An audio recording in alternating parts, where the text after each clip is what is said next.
Hello everybody and welcome. Today I'm going to be teaching you to be the very best, like no one ever was.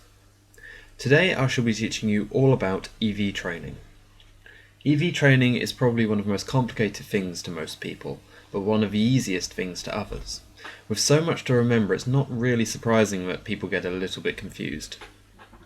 So taking this into account, I've made this guide to Pokémon EV training.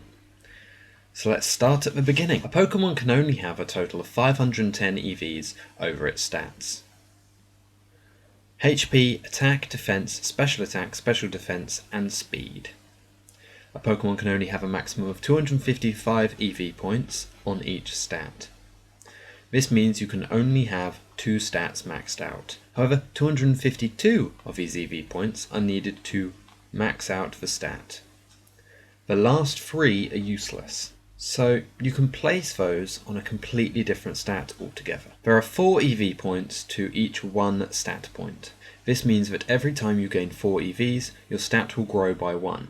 All of these extra points will appear before level 100, so don't worry if it doesn't look like it's working to start with. A caught Pokemon has no EV points, neither does a bred Pokemon.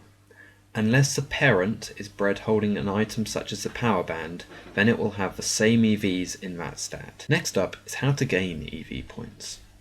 EV points are gained in battle.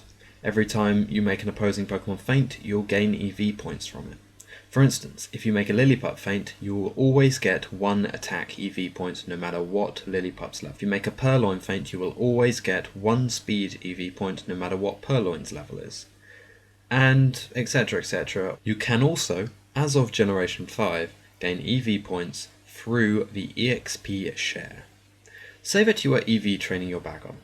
While Snorunt is holding the EXP share, for every EV point that Bagon gains, Snorunt will also gain that EV point as well as the EXP, of course. So if Bagon gets 2 EV points, Snorunt with the EXP share will get 2 EV points and the added EXP from the battle. Once you have completely EV trained your Pokemon, you can just boost them to level 100 via Rare Candy, as because there is no more EVs for them to gain, you'll find that it will have no effect on the amount of stat points you end up with. So let us get into the theory of gaining EV points. Every single Pokemon in the game, when made to faint, will yield EV points for the Pokemon that caused it to faint. Either that, or the Pokemon that's wearing or holding the EXP share. However, Pokemon have different EVs going to different stats, and they have anywhere between 1 and 3 EV point yield. You can find the complete list of Pokemon EVs in the description below. So if you want to train your Bagon, let's say in Special Attack and Speed, to train up Speed you would need to find a Pokemon which would give you Speed EVs. When you defeat them, you would obviously get the Speed EV. So if you were to decide that Purloin is your opponent, then you will have to defeat 250 Purloins to max out the stat. Then you have 3 left to place on something else. You would repeat the process and divide however many EV points you gain from a battle into 252. If you are making a Pokemon faint that yields 2 EV points, meaning 252 divided by 2, which is 126. Or if you are defeating a Pokemon with 3 EV point yield, it will be 252 divided by 3, which is 84. This means unless you mix and match the EV point yield by defeating loads of different Pokemon, then you will only have to defeat 255 1 EV Pokemon, 126 2 EV Pokemon, or 84 3 EV Pokemon. However, there are items that make the EVing process quicker. The stat drinks include these: HP up, protein, iron, calcium, zinc, and carbos. Each one of these gains you 10 EVs on their corresponding stat. Each one of these can be used a maximum of 10 times. However, if you do not have enough EVs left on your Pokemon to use them 10 times, they will not be used. For instance, if you have 195 EVs, you will only be able to use 6 more before the stat reaches 255. These will also give you a maximum of 100 added on in each stat before you cannot use them anymore. When the Pokemon reaches 510 total EVs, these items cannot be used anymore. The wings are another way of gaining EVs. Every time your Pokemon consumes a wing, the corresponding stat will gain 1 EV point. There is no limit to how many of these you can use, until the stat reaches 255. So you can just gain 255 of these wings, feed them to your Pokemon one by one till they take no more. However, this is a long drawn out process as you cannot buy wings. Next to berries. There are certain berries that you can obtain which will lower the EVs of a Pokemon by 10. These will obviously be for those of you who did it wrong the first time, or maybe want an extra 10 EV points on a different stat if your Pokemon isn't working how you want it to. These items are the Pomegg Berry, which lowers a Pokemon's HP by 10 EVs, Kelpsie Berry, which lowers the Pokemon's attack, the Quallop Berry lowers the Pokemon's defense, the Hondu Berry lowers the Pokemon's special attack, the Greppa Berry lowers the Pokemon's special defense, and the Tomato Berry lowers the Pokemon's speed. These will also increase the friendship towards the trainer. Next up is the things which increase the amount of EV points you yield in a battle. The Macho Brace is an item that doubles the amount of EVs you gain in battle. Then the Power Band, Power Weight, Power Bracer, Power Belt, Power Lens, and Power Anklet each add 4 points onto their corresponding stats as you battle. So after each battle, if a Pokemon is wearing the Power Weight, it will gain 4 HP EV points.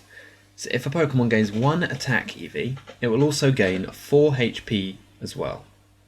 And the same with the other item. It'll also, if you gain 1 HP EV, add on 4 HP as well, so you'll have a maximum of 5 there. Pokerus is another thing which aids in the gain of EV points.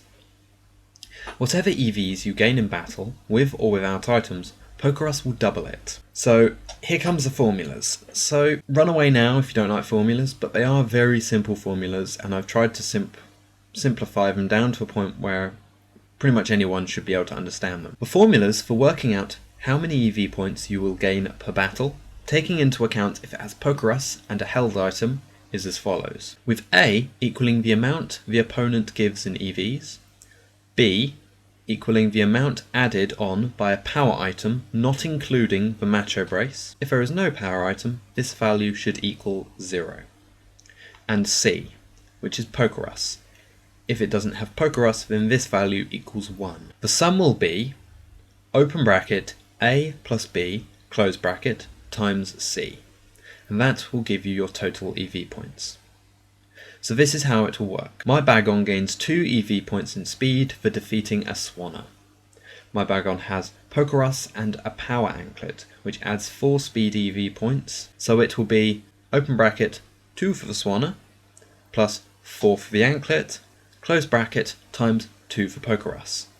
Therefore you will get 12 EV points from that battle. The next formula is with the Macho Brace instead of a power item. With A equaling the amount the opponent gives in EVs, B equaling the amount you times with Macho Brace. If there's no Macho Brace, the value equals 1. And C is Pokerus. If no Pokerus, this value also equals 1. So it will be open bracket, open bracket, open bracket, A, close bracket, times B, close bracket, times C, close bracket. Therefore, with my Bagon with Pokerus wearing the Macho Brace and going against the very same Swanna, it will be open bracket, open bracket, open bracket, 2 for the Swanna, close bracket times 2 for the Macho Brace, close bracket times 2 for Pokerus, close bracket. This will give you 8 EV points per battle. Pokemon natures also affect the way your Pokemon gain EV points. For example, a Pokemon with a hardy nature has no effect on it whatsoever. However, you will find that a Pokemon with a bold nature raises its defense and lowers its attack.